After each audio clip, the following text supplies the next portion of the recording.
Istilah healing yang viral di media sosial sesungguhnya memiliki makna yang lebih dalam. Awalnya healing itu mengacu kepada proses pemulihan dari luka emosional dan trauma, kelelahan, atau ada masalah. Namun seringkali menjadi digunakan belakangan ini untuk menggambarkan aktivitas liburan, staycation, atau nongkrong di tempat-tempat yang tenang, kafe-kafe yang estetik. Dan media sosial justru menciptakan ilusi bahwa healing itu identik dengan liburan. Bahkan seringkali dianggap sebagai pelarian diri dari stres, dari kejenuhan, bahkan tidak jarang yang melarikan diri dari kenyataan. Walaupun sebenarnya setiap orang membutuhkan healing yang sesungguhnya, namun orang menjadi salah paham tentang healing itu sendiri. Seolah memang jadinya kita kabur dari sebuah realita atau kenyataan. Sehingga akhirnya saat dimana seorang healing, dia menghilangkan dirinya atau dia menjadi tenggelam dan terhilang di dalam healingnya yang sebenarnya menjadi semacam obat bius. Dia seperti lari dan mencoba untuk tidak sadarkan diri, terbius oleh penghiburan yang sesaat, tetapi tidak menyelesaikan kenyataan akan masalah yang dihadapi. Padahal sesungguhnya saat orang mau healing, dia sebenarnya harus dan wajib dealing dengan sumber-sumber yang menyebabkan dia perlu healing. Dia perlu dealing dengan penyakitnya, dia perlu dealing dengan sakit mentalnya, dia perlu dealing pula dengan problem hidupnya dan kenyataan yang pahit yang dihadapinya. Tanpa dealing, healing hanya menjadi escaping, hanya menjadi pelarian diri dari sebuah kenyataan. Sampai-sampai akhirnya dia menjadi tenggelam di dalam sebuah healing yang melarikan diri, menjadi terhilang saat healing. Padahal kalau kita punya keyakinan yang teguh, kekuatan yang kokoh, kita harusnya tidak hilang saat kita sedang mengalami dan menjalani healing. Karena healing harusnya kita menemukan, bukan menghilangkan diri. Saya Nikolas Kurniawan menemani lagi dalam Sabda Tuhan hari ini dari ayat yang menghibur di Mazmur 62, ayat yang kedua sampai 3, lalu ayat 6 sampai 9. Hanya dekat Allah saja aku tenang, daripadanya lah keselamatanku. Hanya dialah gunung batuku dan keselamatanku. Kota bentengku, aku tidak akan goyah. Ayat yang ke-6, hanya pada Allah saja kiranya aku tenang, sebab daripadanya lah harapanku. Hanya dialah gunung batuku dan keselamatanku, kota bentengku, aku tidak akan goyah. Pada Allah ada keselamatanku dan kemuliaanku, gunung batu kekuatanku, tempat perlindunganku, ialah Allah. Percayalah padanya setiap waktu, hai umat, curahkanlah isi hatimu di hadapannya. Allah ialah tempat perlindungan kita. Dalam sebuah nyanyian ada yang disebut refrain. Apa itu refrain? Satu bait dari sebuah rangkaian nyanyian yang diulang-ulang. Dan biasanya refrain itu menjadi sebuah bagian penting dari sebuah lirik lagu yang dilontarkan. Diulang-ulang berarti itu punya makna yang penting, dan makin berulang itu makin orang yang mendengarnya menjadi menganggap lagu ini mau menekankan refrain yang diulang-ulang itu.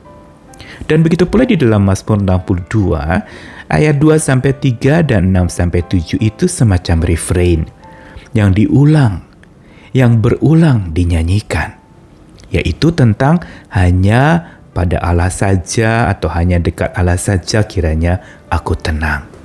Kalau dalam versi Alkitab lain dikatakan bahwa ketika kita dekat dengan Tuhan saja, kita bisa beristirahat, jiwa kita bisa istirahat. My soul, jiwaku itu bisa tenang, rest, lega. Ini menegaskan kepada kita bahwa sebenarnya sumber healing kita sebagai orang percaya adalah hanya Tuhan kita. Dan hanya mendekat kepadanya lah kita mengalami yang namanya istirahat, ketenangan, dan healing yang sejati. Justru dengan mendekat kepada Tuhan. Dan kebanyakan memang saat healing orang itu lari dari masalah. Memang umumnya kita ketika berhadapan dengan masalah, kita sedapat mungkin menghindar. Kita sedapat mungkin menjauh dari masalah itu, dari sumber-sumber yang menyebabkan kita tidak tenang. Tapi akhirnya menjadi parah ketika demi supaya tenang, dia justru mengambil jalan pintas. Tidak menyelesaikan masalah, tapi kabur, minggat dari sumber masalah, tidak menyelesaikannya. Memang betul perlu rehat sejenak, tapi rehat bukan berarti seseorang minggat dari sebuah masalah yang harusnya dia hadapi, sebuah kenyataan yang harusnya ada di depan mata dia. Dia mendadak menjadi pura-pura buta dan menganggap hidup ini tidak ada masalah. Ini sebuah pengingkaran, ini sebuah penyangkalan yang justru membuat pelarian diri kita menjadi sukses. Kita menjadi juara-juara dalam lomba lari dari kenyataan. Namun sabda Tuhan Mazmur 62 ini justru mengajak kita untuk tidak lari, tapi mendekat kepada Allah, berlari kepada Allah. Bisa saja kita lari dari kenyataan, tapi jangan berhenti lalu lari dan minggat menghibur diri sampai mati. Tapi lari dari masalah untuk membawa masalah itu kepada Tuhan. Dekat Dia saja kita bisa beristirahat. Karena sumber penyelesaian masalah kita dan sumber pengharapan kita hanyalah dari Dia, bukankah Mazmur tadi mengatakan, daripada Tuhanlah keselamatan, daripada Tuhanlah ada harapan. Dan Dialah gunung batu dan keselamatan. Berarti ada kekokohan, ada sebuah jalan keluar yang teguh, yang kuat. Gambaran gunung batu, keselamatan, kota benteng tidak akan goyah. Ini menegaskan bahwa kita harusnya saat kita berhadapan dengan kesulitan hidup, kita lari kepada yang kuat. Kita lemah, kita lari kepada yang maha kuat. Kita lelah, kita lari kepada Dia yang memberi lega. Kita sedang sakit, lari kepada Sang Penyembuh. Tanpa mengingkari dan menyangkali bahwa kita sedang sakit. Dan dikatakan lagi bahwa perlindungan kita adalah Allah. Dan rahasia untuk kita bisa mengalami healing yang sesungguhnya dan tidak hilang dalam kita mencari healing itu adalah ayat yang ke-9 tadi. Percayalah kepadanya setiap waktu. Kata sederhana, percaya kepadanya setiap waktu. Ini hal pertama untuk kita bisa menemukan Tuhan dan ditemukan Tuhan saat kita healing. Percaya kepadanya setiap waktu. Yang berarti kita benar-benar menyadari dan menyandarkan hidup kita kepada Dia yang dapat kita andalkan. Dan yang kedua adalah curahkan isi hatimu di hadapannya. Bukan saja percaya Tuhan bertindak, percaya bahwa Dia berkuasa, tapi juga ada bagian kita. Ungkapkan tangisanmu, amarahmu, emosimu, ekspresikan itu kepada Tuhan. Keterbukaan kita menceritakan apa yang ada dalam hidup dan benak kita. Itu menjadi awal mula luka kita disembuhkan.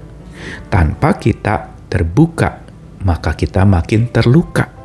Tapi makin kita terbuka kepada Tuhan, makin luka kita akan disembuhkan. Dan bahkan menjadi sukacita.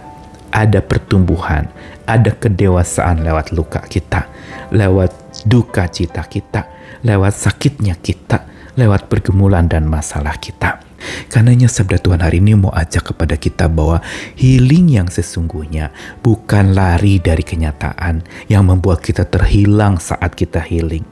Tetapi justru healing yang sejati dan yang dibenarkan oleh Tuhan adalah berlari kepada Tuhan. Percayakan hidup kepada Tuhan dan curahkan isi hati kepada Tuhan. Disitulah kita akan memperoleh ketenangan di jiwa kita. Menenangkan jiwa yang hanya kita temukan dekat dengan Tuhan yang cintanya tidak terbilang. Selamat lari kepadanya, jangan pernah lari dari kenyataan tanpa lari kepada Tuhan. Tuhan mengasihi kita sekalian. Amin.